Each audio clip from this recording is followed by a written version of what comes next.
Well, good evening, and thank you for joining me as we go down the road here on Beck TV. I'm Tyler Axness, filling in for Joel Heitkamp. Joel will be back tomorrow. He's on the road today, but I'll be glad to take you down the road and bring you some topics from the North Dakota State area that I think has everybody's attention. We've got graduations happening over the last couple of weeks here. In fact, some of those wrapping up at the end of this week. We're going to talk about this last school year, the challenges that the students, teachers, and administrators had to navigate everything that we had faced together throughout this pandemic. Also, we've got cattle, we've got beef producers, meat packing, what's going on there. We're going to be visiting with R-CALF about the latest. Congressional action needed. We'll see what, in fact, you can do as viewers of Beck TV. But I want to start with a place that's close to my heart because, you know what, it's home for me. Many of you that listen to my radio show on the east side, I know that I'm originally from the Devil's Lake Basin, and I had the opportunity to go back up there and visit over this past weekend. And boy, I got to tell you, you know how dry it's been out there. Now imagine that lake at one time, its peak elevation, now down over 6 feet over the last couple of years. It's got everybody talking. And in fact, they're thinking about what more could be done. Then when I think about having to be educated on Devil's Lake and that water elevation, there's one person that comes to mind. He's Ramsey County Commissioner. His name is Jeff Frith, and he joins us right now as we go down the road. Jeff, I appreciate you taking time. It's been too long, friend. How you been? I'm good, Tyler. How about yourself? Doing well. You know, it's we were getting to that warm weather, which I know some people are saying, hey, we're going to be talking about how much moisture we need, but finally, those few months we get to really enjoy a place like Devil's Lake's fishing opportunities in the spring. If you want to jump on the boat, they're finally here. Yeah, it really is. It's nice. Spring is here, and you know, it's good to be open water fishing and not ice fishing. Yeah. I know there's some people that count down the days for the ice fishing, but you know, you put me on a boat any day and I'm having just a little bit more of an enjoyment, especially if you're catching, which is easy to do up on Devil's Lake. Jeff, I want to talk to you about where we're at, but I think to do that, we got to take a step back and talk about where the lake's been over the last few decades, because I think there's a lot of people that forget at one point how low it was and then ultimately how high it got. And as we try to find that balance to keep tourism and agriculture happy, that's the ongoing conversation as I learned first person over this weekend. But let's start just historically speaking, when it comes to this water and the movement that's happened. We've had a peak of, what was the elevation and about what time frame did we reach our peak recently up in Devil's Lake? Yeah, we reached a peak in 10 years ago. 2011 was when we hit our peak record of flood. 1454 or 1448, no, 1454.454. You get all these numbers going in your head, and sometimes you forget and put a 4 instead of a 5, and it confuses people. But 1454.3, 0.4, somewhere in that neighborhood. You know, depending on which day you looked at it, but it was quite high, and that was over 32 feet higher than what we started at in 1993. So 1993 we were, you know, 1422.9, right in that neighborhood, and the lake covered about 45,000 acres at that time, and at that time, you know, they had a group of citizens. Lake Preservation Committee is what they were called, and they were looking at potentially blocking off Highway 57, pumping water from the East Devil's Lake over into the main bay to try to preserve the fishing community that they had left over on that side. And that became a lot of heated battles back in that day because people on the east side of the lake certainly wanted to continue to have water there. And so the rains started coming in 93, and for a while there, it didn't seem like they were ever going to stop. Well, and that led to a lot of the tensions, I think, with agriculture and the people that wanted to enjoy the life for tourism. As the saying goes, whiskey's for drinking and water's for fighting. And I guess people could call me naive. They've never been shy to do that on my radio program. But it seemed as though after that peak and to where we are, you know, over the last couple of years, I had the sense that people accepted where we were, that this was the new norm. And now I learned that, no, I couldn't have been farther from accurate there, because there is still that tension of, hey, look, if I'm a landowner, I made a living off this. I need to get back to producing a crop on this field that's been underwater. And I was under the impression, and I don't think I'm alone on this, Jeff, that with that water being over some of that land for so dang long, is it going to take some time for that land to become productive again? No, not really. And Tyler, what's coming off, or what would come off if as the lake continues to go down, is some of the more fertile, flatter lands up in that northern part of the Devil's Lake Basin, up in the upper chain of lakes, north of Penn, north of Churches Ferry, up in those areas west of Garski. A lot of really flat, very fertile land, very similar to the Red River Valley if you take that into context. Some really high value farmland up in that area. And so once that water's off there and they're able to clear that debris off there, the cattails and what have you, dry that soil out, it becomes very productive within a couple of years, back into productivity, and it is back to where it was before the lake rose up. And being so flat up there, they're heavily affected by any slight increase or decrease, for that matter, in lake levels. And if you have a very strong south wind, like we can have in North Dakota, it blows up into the northern part of that basin up there where those flat lands are. And a lot of times that water doesn't have the opportunity to come back then or recede. So it has to sit on that land until it dries up. And sometimes that can take a while, but once it's back out and you clear up that debris, and let's face it, there's a lot of debris in our waters that get washed up. As we flooded those, that 140,000 plus acres of farmland, there was a lot of debris that accumulated in that lake, whether it be farm buildings or trees or different things like that. And so all that gets washed up and deposited on the lands where it dries up then. Well, and yeah, I mean, just take around some of those campgrounds and see all the driftwood that has been accumulated on some of those over the course of those years too, because the water did rise relatively quick, Jeff. So we had the peak of about 1454. Been a lot of discussions about, all right, well, we've got to have a plan to take some of this water off. What was the agreement? I mean, did we have a benchmark saying, look, this is the elevation we think we can manage, that we can keep, that'll keep both tourism happy and our farming friends happy as well? Where were we at there? Well, in 2005, the west end outlet was put in over on the west side of the lake. That had a bottom elevation of 1445. And part of the reasons that was put in was to help try to get some sort of relief at that particular time. It was only capable of 100 cubic feet per second removing.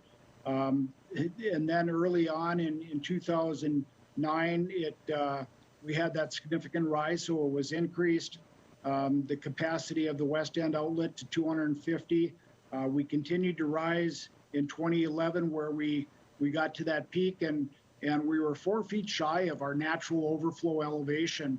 And, so at that time it was determined we're going to put a control structure within the Talna Coulee to prevent a catastrophic washout of the natural overflow downstream, to protect the communities downstream, the Talnas, the Valley Cities, the Cooperstowns, even Fargo, West Fargo for that matter.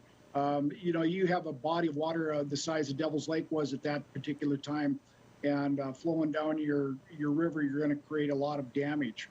And so in 2012, the east end outlet became operational. That has a bottom elevation of 1446. And that 46 elevation, that's the divide between Devil's Lake and Stump Lake. And so the coulee between Devil's Lake and Stump Lake, called Jerusalem Coulee, has that elevation of 1446. And so that's where the bottom of the elevation of that east end outlet was. And since East Devil's Lake had a better quality of water, a deeper bay than what Stump Lake had, that's where the intakes were for that east end outlet. And so was there ever a deciding factor of, I think the deciding factor was, okay, this is the elevation that those pumps can operate to. And I think it was kind of assumed, right, wrong, or otherwise, that that's how the state would operate those outlets until they could no longer operate anymore. You know, still given the fact that Devil's Lake would still be 23 feet higher than what they started at in 1993. A lot of investment, a lot of technology that's gone into trying to manage water. And it's not an easy discussion to have. It's not an easy thing to accomplish either. And in fact, I want to ask if I can have a little bit more of your time, Jeff, because there's been a lot of good things. I don't want to just dwell on all the tension, because there's been a lot of development that's happened around Devil's Lake, around the Stump Lake area, that I think we should be celebrating, because it is where you call home, is one of the areas where all around the world people are wanting to come. They're booking stays. They're going out hunting, fishing. And you know what? Some of that activity is also drawn by those farmers and ranchers up in the area that still utilize the land that they have there. You got more time for me, Jeff? Yeah, absolutely. Very good. Jeff Frith, Ramsey County Commissioner. I'm Tyler Axness. Down the road, we're just getting started. We're going to continue up on the Devil's Lake Basin. We are talking cattle a little bit later on. Speaking of tensions, meat packers, cattle raisers, there is some tension going on there for a long time. We got to discuss that. And graduation's upon us. Let's talk about the year that was in high school and in pre-K throughout North Dakota. Stick around. More down the road next here on Beck TV.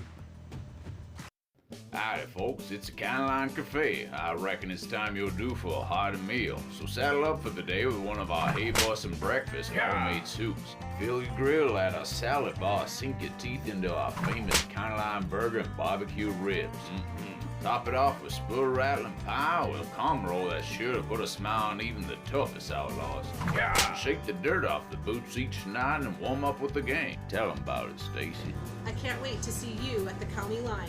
Hi, it's me, Anthony Sullivan. And yes, you've actually caught me at home relaxing, because life's been pretty worry-free since I got coverage with American Residential Warranty. You won't believe what ARW covers. Heating and air conditioning, washers and dryers, kitchen appliances, plumbing, water heaters, electrical systems, flat screens and laptops, even pools and spas, and so much more. Call American Residential Warranty. They'll get you covered. 1-800-219-1467. Hi, Hunter Ellis here for Night Hero Binoculars by Atomic Beam. These binoculars let you see anything, even in pitch black darkness. Gotcha. The secrets are powerful wide-angle atomic beam laser that reveals objects up to 150 yards away, hidden by darkness. During the day, Night Hero gives you 10 times magnification. And when the sun goes down, press the Night Bright button to see clearly in the dark. Light up garbage-eating critters or spot thieves before they even get close. Call or click now and get Night Hero Binoculars for just $39.99. Order right now and you can double it. Plus, get our best-selling atomic beam flashlight, just pay a separate fee.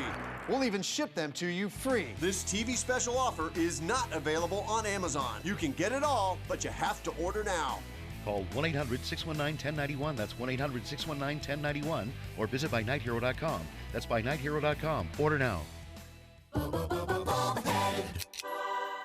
Attention, have you or a loved one suffered from maculopathy, a serious retinal injury, after taking the prescription drug Elmiron for interstitial cystitis or bladder pain syndrome? In 2018, a researcher at the Emory School of Medicine linked Elmiron, a prescription drug that treats interstitial cystitis or bladder pain syndrome, to maculopathy, which is sight-threatening and can cause an abrupt change of vision. Call Elmiron Justice for a free legal consultation. Please call 800-395-5680. Non-attorney spokesperson. This is a paid advertisement for legal services sponsored by Nightline Legal. Cases assigned on a random basis to participating law firms. This drug remains approved by the FDA. If you or a loved one regularly took Zantac and were later diagnosed with cancer, call right now. You may be entitled to financial compensation. Potential cancers include bladder cancer, colon cancer, kidney cancer, stomach cancer, liver cancer, pancreatic cancer. Do not stop taking a prescribed medication without first consulting with your doctor. Discontinuing a prescribed medication without your doctor's advice can result in injury or death. Call 1-800-230-9210.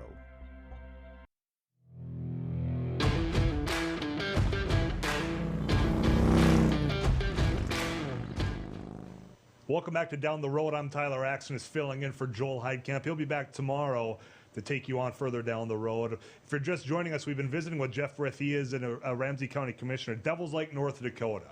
You've been up there, and if you haven't, what are you waiting for? Because there's a lot to offer up there. And that's actually, Jeff, where I wanted to pick up this conversation. You know, we have what I think is so unique when people think about rising waters and they think flooding. You know, down where I'm at in the Red River Valley, it's a couple of day event. It still creates a lot of havoc. You know, this water rising slowly over decades has provided some opportunities that people have taken advantage of. I think about the resorts. I think about the tourism. Let's talk about some of the good that the rise in this lake has had for that region. Yeah, we certainly have seen a lot of growth around our lake, whether it be subdivisions that have sprung up around the lake with lake homes, cabins, different resort opportunities. It's just, the growth has been substantial, and we have some very beautiful, beautiful resorts around the lake, and people come from all over the country. You know, I think at one time, Graham's Island boasted that they had vehicles from all 50 states. Somebody actually brought a car over from Hawaii, and they had a license plate from Hawaii in Graham's Island State Park here in Devils Lake, North Dakota. So people come from all over the country, and whether it be for the fishing or just the great opportunity that the lake provides, they're coming here for hunting, fishing, and whatever the lake has to offer. Well, it's been a combination of businesses being smart, capitalism working at its finest up there, people building on all corners of that lake to offer an opportunity to people come, stay, play, get out on a boat. You know what? If you want to have a hunting lodge, go out there and do that as well. There's also been a lot of money spent on the public side. I know the state, the county of which you reside in, federally, there's been billions of dollars, because you think about some of those roads that have had to be built up, but it shows that, you know, there is dedication to the area to make sure it's, even though that there's not everyone is happy with the water rising, that you're being taken care of. And I'm proud that we collectively did that, Jeff. Yeah, there was, you know, somewhere in the neighborhood of $2 billion that was spent through local, state, and federal government agencies. You know, somewhere in the neighborhood of 1,100 homes. 2011, we had 700 structures that were inundated alone. So most of those were rural farm areas that were flooded. 2009, 2011, significant inflow years. But rise of water, like you said, rose a lot of other ships as well. With rising water often comes opportunity, and it certainly did, and people saw that and were able to take advantage of it. And like you said, capitalism at its finest. You know, the fishing opportunities that we have here, one of the world's premier walleye fisheries in the entire world. People come from all over the country and to catch walleyes, and they're delicious to eat, fun to catch. Yeah, they are. And you know what, that's the other thing is all the growth in guided services that have popped up as well, because the beauty of technology to where you can take the satellite imagery from back when the water wasn't quite as high, find some of those old roads, some of the old shelter belts, and you have a guide say, you know what, that's where they are, and then go out there and have a good time catching and then getting back and having that fish fry. I'm curious, Jeff, have we been able to put a price tag on that? As far as what tourism has done to that area, have we been able to look back through the books and say, because of the innovation that we've done collectively, what people have done for resorts, hotels, all that, have we been able to kind of see what the return on our collective investment has done for the region? Well, I do believe that tourism has some of those numbers. Sure. Don't have them readily available, but you know, NDSU has done a study, North Dakota State Game and Fish, North Dakota Tourism, Devils Lake Tourism, a lot of impact for people coming in. You know, and at one time our agricultural values far outseated our residential values within Ramsey County as far as our property values went. And property values around the lake have certainly increased, and the value of the homes and the resorts and different businesses around the lake have certainly steadily increased. And so it's about a 50-50 split now between agriculture and residential areas as far as property tax is concerned. So it's brought a significant amount of dollars to our region, and collective benefits of that. So yeah, it's been very, very beneficial in some ways, and as we mentioned in the early part of the show, is detrimental to other aspects. Well, and that balance is tough to find. I mean, it is, when I talk about, because I don't own land up around Devil's Lake. So when I'm up there and I'm visiting, I'm one of those tourists. And I don't want it to be lost on anybody that's watching that owns land around that lake, that, you know what, I don't want to be paid just to have my land sit underwater. I want to do what I love to do and get out there and make a crop out of it or utilize it for things. I completely understand. That's why I hope that, having these conversations and just helping educate others about, hey, this is kind of the push and pull that we've got going on. We understand. We're here to talk about it and try to find the solution that does work as best we can. And that's one thing you're tasked with on that Ramsey County Commission up there, of hearing these and then doing the best you can to make sure it works for everyone, Jeff. Right. We've long-term lake stabilization has been a key, and a desire and a dream of people in the Devil's Lake Basin since early part of statehood. The mini H steamboat that was so famously bringing passengers and freight and mail between the communities in the Devil's Lake Basin operated from 1883 to 1909 until the waters dried up and could no longer operate. The captain of that steamship was looking for potential inflows into Devil's Lake way back in the early 1900s, because he knew that at some point Devil's Lake was going to go dry, which in 1940 it was virtually dry. We had 10 square miles of open water in 1940. We had our lowest elevation ever of 1,400 feet even in 1940. And so, and then Devil's Lake became a part of that Pick Sloan Flood Protection Act, the garrison, which created the garrison diversion. And hope and optimism once again came back, and we thought we'd have a stabilized lake.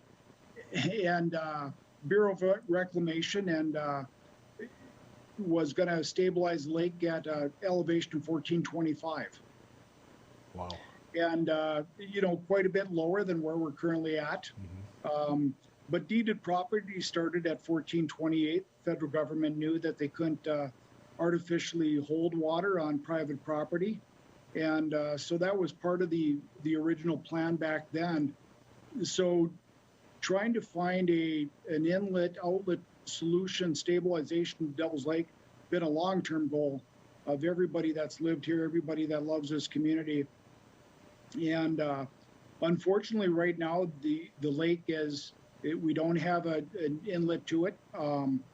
So things will continue to go down if we do not get precipitation. This lake is filled and dried through Mother Nature. We don't receive enough precipitation to maintain the levels that we're currently at. And if you take a look back at that original garrison proposal, we would need 4 times the amount of water that was under that proposal to maintain it at this elevation. 4 times the amount. No easy answer. And as we've come to learn in this area, I know that we're praying for moisture right now, but it's always a feast or famine when it comes to that. I remember being up there last year in the just 30 seconds I've got left, over the July 4th time frame. It was pretty dry, 7 inches of rain overnight in the Devil's Lake Basin, but it's no easy task, Jeff. I'm not envious of you, but I appreciate someone like you is willing to do it, because it's a lot of hard work, and I appreciate you taking time to explain it to a statewide audience here on Beck. Hey, I appreciate you having me on, Tyler. Be happy to join you anytime. Well, you be careful what you wish for. I might be making a ring yet again, because I just love getting back in that area. Jeff Frith, I always appreciate you. Take care of yourself, all right? Thank you. You as well, Tyler. Thank you. Jeff, he's with Ramsey County Commission. Here's what's coming up. We're talking cattle. We're talking meat packaging. There's tension between the two. I think last year emphasized that yet again. Let's talk with the CEO of R-CALF about what they're asking from the Department of Justice next. Hey everybody, I'm Doug Billings, your host of The Right Side with Doug Billings on Beck News. We bring you high-profile guests, ladies and gentlemen, exclusive guests. Now, you're not going to see these guests in most of the mainstream media outlets. Another thing that I do here is give guests a platform to speak freely. You're not going to see me censor anybody. Please join us, won't you? Weeknights right here on Beck TV and online at beck.news. Cheers. Hello, I'm Mike Lindell, and as you know, my passion is to help each and every one of you get the best sleep of your life. That's why I created my new Giza Dreams bed sheets. The first night you sleep on my sheets, you'll never want to sleep on anything else. Go to MyPillow.com or call the number on your screen right now to get your very own MyPillow Giza Dream sheets. When you buy one set of sheets, you'll get another set absolutely free. For the best night's sleep in the whole wide world, visit MyPillow.com. Introducing the Cool Turtle, the ultra-comfortable mask enhancer that creates a protective, cool, and breathable space between your mask and your face. Simply slide under any mask or gaiter and immediately feel the refreshing pocket of air surrounding your face. Cool Turtle's ergonomically designed, soft, comfortable shell immediately reduces mask friction, allowing you to breathe and talk in a comfortable environment. I can actually breathe. With the Cool Turtle, no more sweating. It's like I don't even have a mask on. Call now and get not one, not two, but 3 Cool Turtles for just $10. Order now and we'll send you 2 more Cool Turtles free. No fees, absolutely free. Plus, you can get a 10-pack of 4-ply face masks. Just pay a separate fee. This offer is not available on Amazon. Get the real Cool Turtle now. Call 1-800-270-1219. That's 1-800-270-1219. Or visit getcoolturtle.com. Order now. We're the ladies of Another View, bringing you a fresh view on local issues. Thank you for your patience and understanding. Oh my gosh. Isn't that the most condescending, rude email you've ever received? Well, welcome to National the news. third term of a certain president. I really believe that. And different perspectives you won't get on the mainstream media. Watch us weekday afternoons at 4:30 Central Time on Beck News and at beck.news. Hey Bucks fans, if you're planning an outing, birthday, or employee appreciation night, then bring your group out to the Buck Stop for a night of fast-paced, high-scoring football. Your group will receive discounted tickets, options for reserved seating, scoreboard messages, VIP services, swag, and a space to gather during the game. You can also participate in pre-game ceremonies, halftime entertainment, in-game contests, and more. Call 701-595-0771 or visit bismarckbucks.com/tickets. All GA is first come, first serve. We'll see you on the turf. Go Bucks.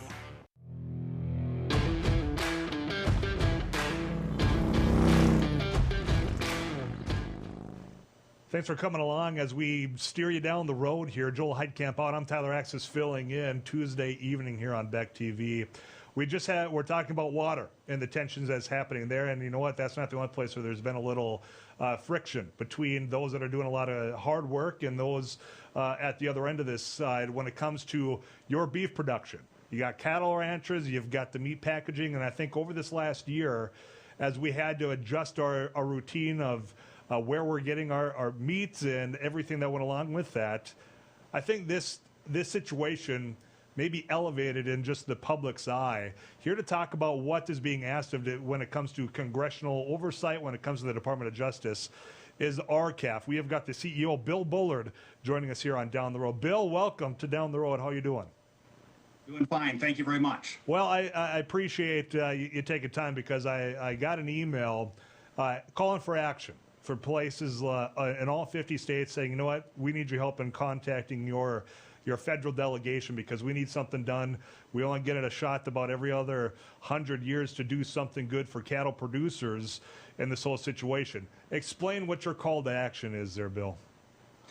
Well, the United States of America is suffering a food crisis right now. Since 2015, we've seen cattle prices drop precipitously, and at the same time, we've seen consumer beef prices rise to record levels. So we're in a situation today where consumers are paying all-time high prices for beef, while at the same time, the cattle producers receiving prices that they were receiving 10 years ago, even though their costs have increased astronomically. So we have a tremendous crisis in which we could very well lose the American ranch as we know it today. And that is not going to be good for consumers. So the call to action has been initiated by Senators Mike Rounds in South Dakota and Senator Tina Smith from Minnesota, a Republican and a Democrat. It's bipartisan, and they're asking for bicameral support, members of Congress from both the House and the Senate to join on to a letter that clearly describes the scope of this crisis, explains that this isn't just isolated for cattle producers, it's for every protein-eating consumer in America, and it importantly reaches out to the administration, to the U.S. Attorney General, and tells the Attorney General, Congress wants to work with you to solve this crisis as quickly as possible. So what we're trying to do is get a critical mass of congressional members that represent consumers and cattle producers to join the letter so it serves as a proclamation of the problem and a commitment to solve it as quickly as possible. Well, and that's something, as you say, you know, when we think about the industry of which the hard work ends up when you're out there raising this cattle, it's not just on that side, even though I do want to touch a little bit more on that. And me as a consumer, if I'm going to a grocery store, I've noticed the price is increasing, but you know what? It's not padding your checkbooks out on the ranch. And I think we do need to get to the bottom of this, Bill, as to where's the separation. If I'm paying $4 or whatever it is for a pound of beef, that's not coming to you in the form of $4 into your pocket. What's the speculation as to what might be going on here, Bill? Well, we're concerned that we've allowed our industry to become so concentrated and consolidated where now we have four packers controlling 85% of the fed cattle market. That limits the outlets for U.S. cattle producers to access the marketplace and to sell their cattle. And as a result, we're seeing a tremendous disparity in economic power in the marketplace itself. So actually, the consumer's paying on average about $6.30 a pound for beef, and the cattle producers only receiving about $1.20 for their cattle. And we've never seen such a price spread like this. And in fact, since 2017, that's been several years ago, we've seen retail beef prices trending sharply upward. And since 2017, cattle prices have been trending sharply downward. We have an inverse relationship, a complete disconnect between the value of cattle and the value of beef. And it's untenable. It will destroy our industry as we know it today. Well, Bill, I got to imagine, just like nearly every other agricultural operation, your inputs to raise this cattle and get the head, you know, to where they need to be hasn't been getting any less expensive either in the process. That's right. And so the argument in support of this consolidation and concentration was that we would reach an economy of scale where we would create efficiencies that would bring food to consumers far cheaper than what we could do today. Just the opposite has happened under this level of concentration. We see consumers paying inflated prices. We see the producers receiving depressed prices. That means the consumers on one end of the supply chain and producers on the other are both getting exploited, and the middleman is walking away with a big smile at the bank. And it seems to me, if history has shown anything, I thought we tackled some of this with some antitrust laws that maybe this is why the DOJ, as I think this letter does state pretty clearly, and if you haven't read it, you can go to the R-CALF website and read the letter. And you know what? We're doing this to encourage you. If you're watching in North Dakota, if you're streaming it worldwide online, contact your delegation because something's got to be done about this bill. Absolutely. And we have to demonstrate that there is widespread support to do something. You know, the meatpacking lobby has been extremely powerful in Washington, D.C. And for the past 100 years, they have prevented any type of reforms that would restore competition to the marketplace. And that's why our industry isn't working today. It's because there's no longer competitive forces driving the value of live cattle. That disconnect is going to be permanent if we don't make these reforms.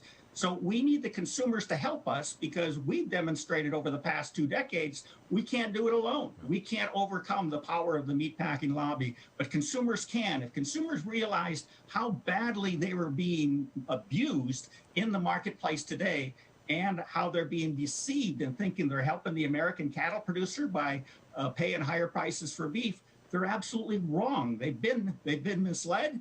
And this is the way to stop it. So the representatives of consumer groups in Congress, consumers as a whole need to step to the plate and stand shoulder to shoulder with ranchers and the members of Congress that represent ranchers, and we need to fix this food system right now.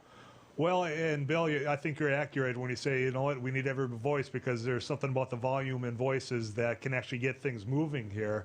That's one thing. This has been such a, to be honest, just a hell of a year in general for everyone out there. But there is, I think, some things that were, so the light was shined on about how things were going. This last year, as far as this pandemic impacting supply, impacting prices, you know what, I think it did open the eyes for a lot of people that might just have thought this is the new norm, that, look, there is something that can be done here. Well, absolutely. In March of 2020, when consumers went to the grocery stores and they found their meat counters empty, that was a tremendous wake-up call. It was a symbol of the fact that we have skeletonized our food distribution system, our processing system, that we no longer have the competitive infrastructure necessary to sustain a competitive industry. And that's where the consumer gets the affordable, abundant supply of food, is in a competitive marketplace where independent cattle producers have timely access to the market.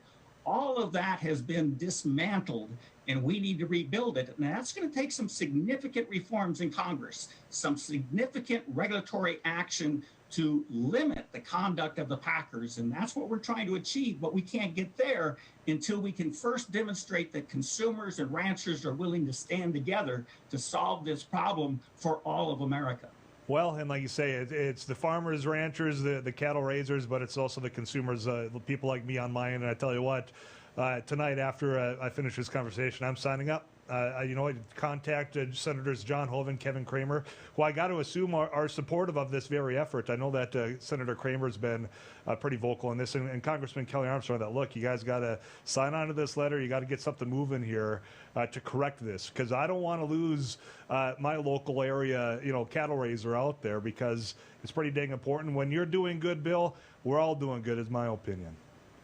That's absolutely right. The cattle industry is the largest segment of American agriculture, and that's why we call this a food crisis, is because the largest segment of agriculture is in a state of crisis, and the consumers depend on us to provide them the best beef in the world produced under the best of conditions. And we can't do that under the market structure that we currently have. It has to be changed. It has to be fixed. And in order to make that first step, we have to demonstrate that there is a commitment and willingness to aggressively fix this problem. Well, Bill, I hope over here at the Beck viewership, you know what, I think they're going to be getting your back, and hopefully get some signatures across this region, whether it's in North Dakota, Montana, or wherever it is that they're streaming us. I appreciate you taking time. I appreciate you spearheading, I think, this very important effort. You take care of yourself, all right? Thank you very much, Tyler. Appreciate it. Thank you. Thank you. That is Bill. You know what? He's with R-CALF. Go there. Look up the website. Sign your name on that letter, and let's make a difference for not only the producing side of it, but you know what? When you're putting that beef on your table as well. You know what's coming up? Graduation. Some people already have celebrated. Others are waiting for the end of this week to do so. Let's talk about this unusual school year with the superintendent of one of those school districts next, right here on Down the Road. Hello, I'm Mike Lindell, and as you know, my passion is to help each and every one of you get the best sleep of your life. That's why I created my new Giza Dreams bed sheets. I started by using the world's best cotton called Giza. It's only grown in a region between the Sahara Desert, the Mediterranean Sea, and the Nile River. It's ultra soft and breathable, but extremely durable. My Giza sheets also include full 21-inch wide pillowcases that will fit over any pillow, and deep pocket sheets that will fit over any mattress. The first night you sleep on my sheets, you'll never want to sleep on anything else. Go to MyPillow.com or call the number on your screen right now to get your very own MyPillow Giza Dream Sheets. Giza Dream Sheets are available in a variety of colors. Use your promo code, and for a limited time, when you buy one set of sheets, you'll get another set absolutely free. For the best night's sleep in the whole wide world, visit MyPillow.com. Non-attorney spokesperson. This is a paid advertisement for legal services sponsored by Nightline Legal. Cases assigned on a random basis to participating law firms. This drug remains approved by the FDA. If you or a loved one regularly took Zantac and were later diagnosed with cancer, call right now. You may be entitled to financial compensation. Potential cancers include bladder cancer, colon cancer, kidney cancer, stomach cancer, liver cancer, pancreatic cancer. Do not stop taking a prescribed medication without first consulting with your doctor. Discontinuing a prescribed medication without your doctor's advice can result in injury or death. Call 1-800-230-9210. Seniors, are you aware that you could pay less for your car insurance? Seniors can save money on their car insurance. You might save a little, you might save a lot. Maybe hundreds of dollars a year. You might save 5% a year, maybe 10%, 15%, or even more. That's a lot of money. So call right now and find out just how much money you might be able to save. 1-800-699-0761. 1-800-699-0761. Hi, it's me, Anthony Sullivan. And yes, you've actually caught me at home relaxing because life's been pretty worry-free since I got coverage with American Residential Warranty. You won't believe what ARW covers. Heating and air conditioning, washers and dryers, kitchen appliances, plumbing, water heaters, electrical systems, flat screens and laptops, even pools and spas, and so much more. Call American Residential Warranty. They'll get you covered. 1-800-219-1467. Your Bismarck Bucks are hitting the road this week, Saturday, May 29th, for a 7:05 p.m. kickoff in Des Moines, Iowa, as we take on the Iowa Barnstormers for the IFL Game of the Week. Catch the game locally on Beck Sports and on our national television partner, Stadium, as the Bismarck Bucks look to improve to 4-1 on the season. Hey, go Bucks!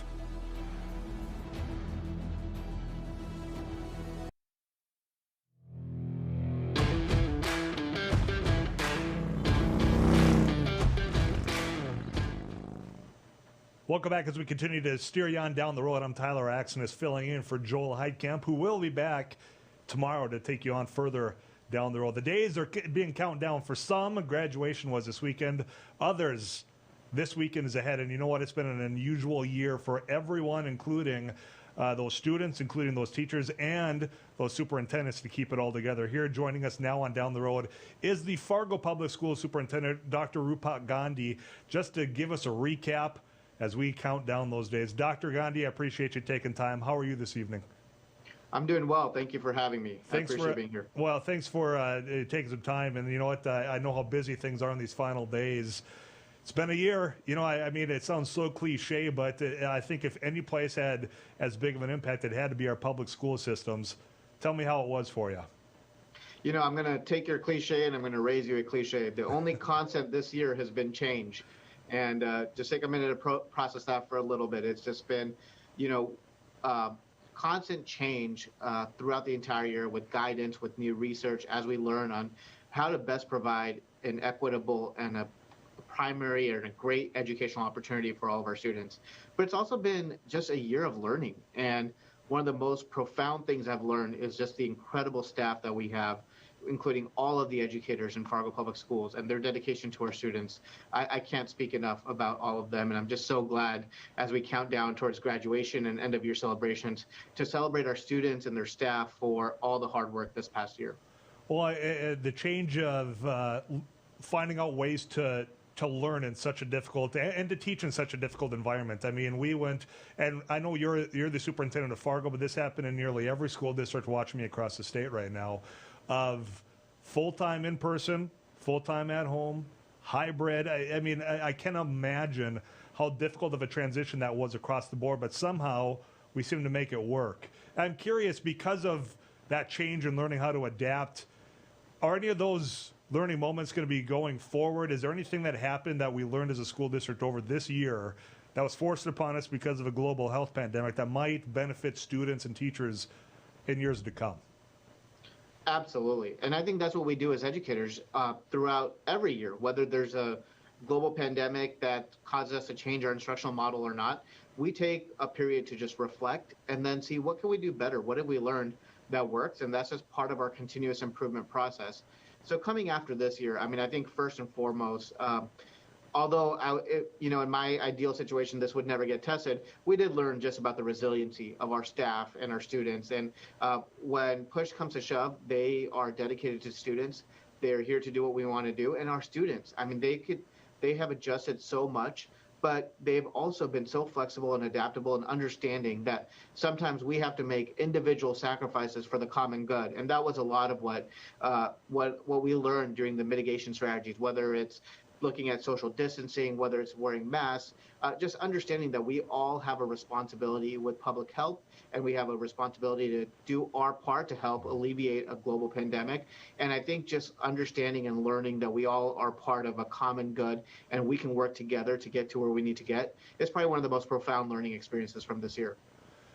I'm curious, and I'm going to use personal experience to ask this, probably a little bit more of a difficult question. You know, when I was going to NDSU college, we were just kind of getting into some of the online courses, and I personally didn't do as well in those. Apparently, I'm not as self-motivating as some of my peers probably were. But there is that everyone has a unique way of which they learn the material better. And this is where it gets to that, I think, difficult question. For some, this was a more difficult year in learning. What's in the future for those that may have had a more difficult time, whether it was with online or the flexible schedule situation?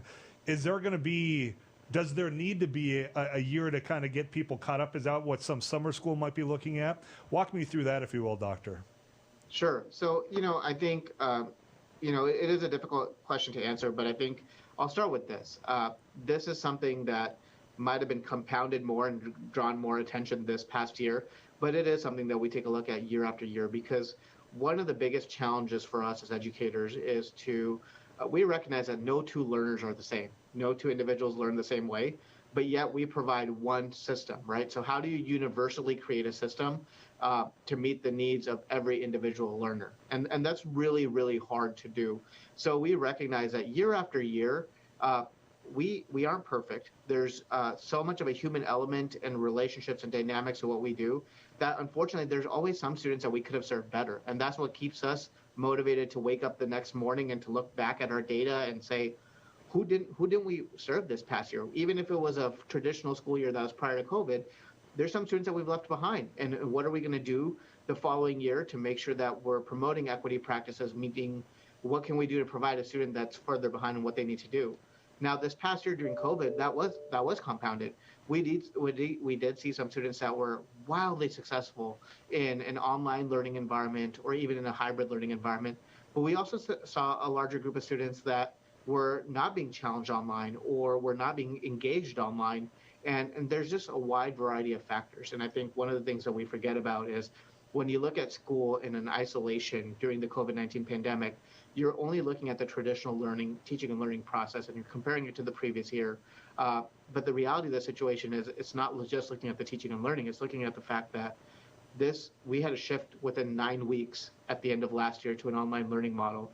And at that point, you're talking about students who are also dealing with a global pandemic, who are also having their parents potentially at home, they're dealing with this as well. We're all adjusting to new mitigation strategies. So all of that factors into your ability to concentrate, your ability to learn, and everything else that's going around you. And that doesn't mean that just because there might have been some of the data showing that we slipped in certain areas or academic areas, that also doesn't mean that learning didn't occur, because I think there's two types of learning.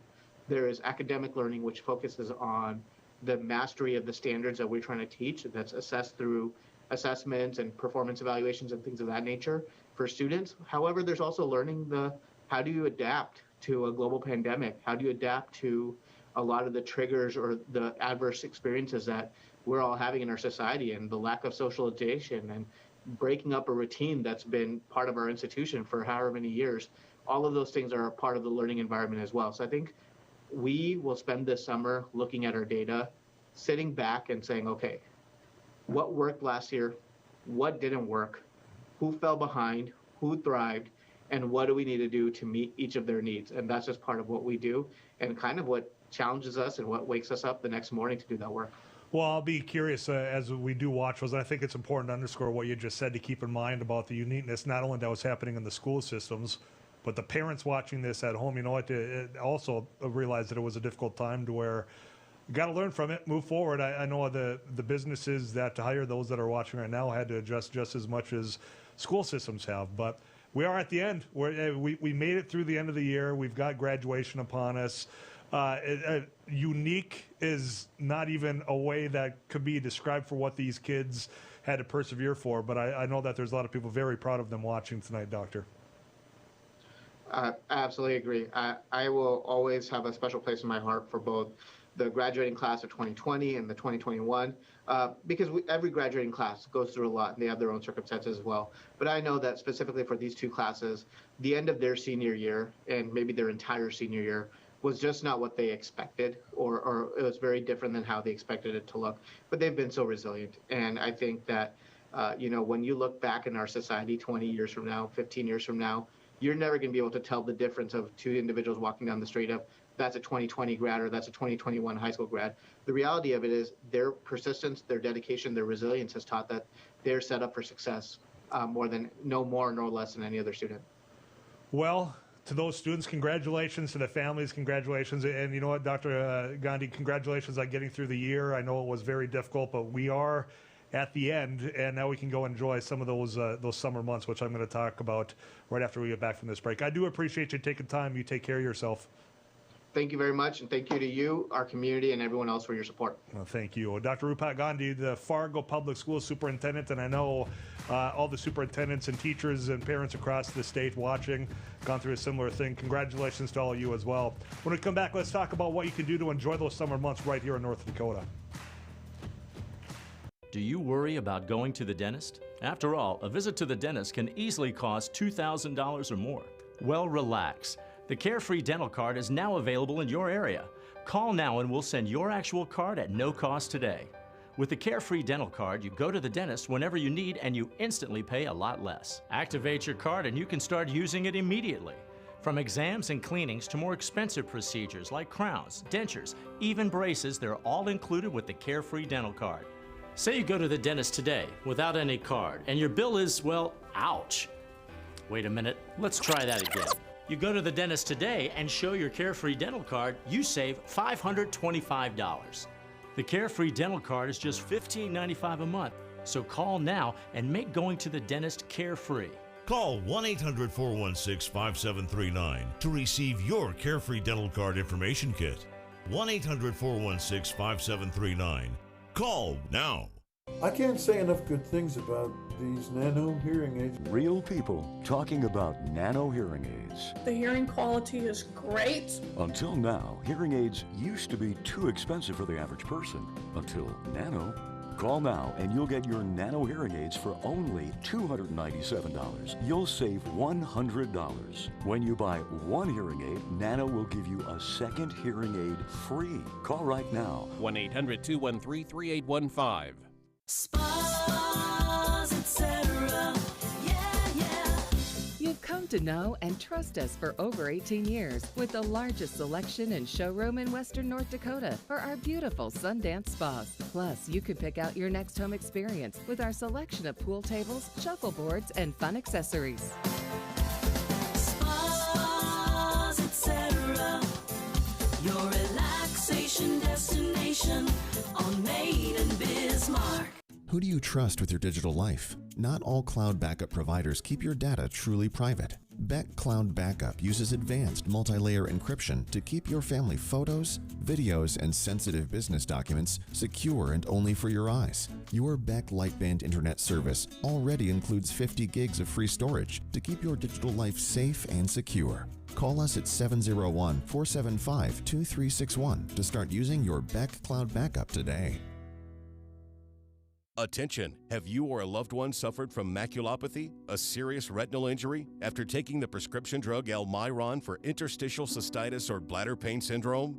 In 2018, a researcher at the Emory School of Medicine linked Almiron, a prescription drug that treats interstitial cystitis or bladder pain syndrome, to maculopathy, which is sight-threatening and can cause an abrupt change of vision.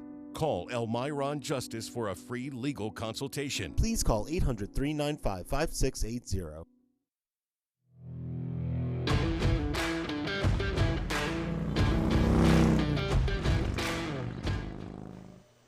We've reached the final stretch of Down the Road with Joel Heitkamp, Tyler Axness filling in. Joel will be back tomorrow. And if there's one thing that I really want to hit home with you right now, it's to get out and reintroduce yourself to what this region has to offer. I think over the last year, we had a number of conversations today, whether it's we realized about the meat packing situation that I do urge you to contact your delegation, say that we've got to fix something here for our neighbors in the cattle industry and, quite frankly, you as consumers. We reached the end of a school year. We talked about a lake all in this area. And you know what? For those that were forced to stay home, like many of us over the last year, it's time to just reintroduce yourself to what we have. You don't have to jump in a plane necessarily to go enjoy what we've got. You get in the pickup, you can get up to Devil's Lake and you can go fishing. And if you're a hunter, use this as a reminder to get your deer application in. You've got, I think, less than a week to do so with North Dakota Game and Fish. You can go golf and you can go to the baseball games that maybe some of us took for granted until it was all taken away.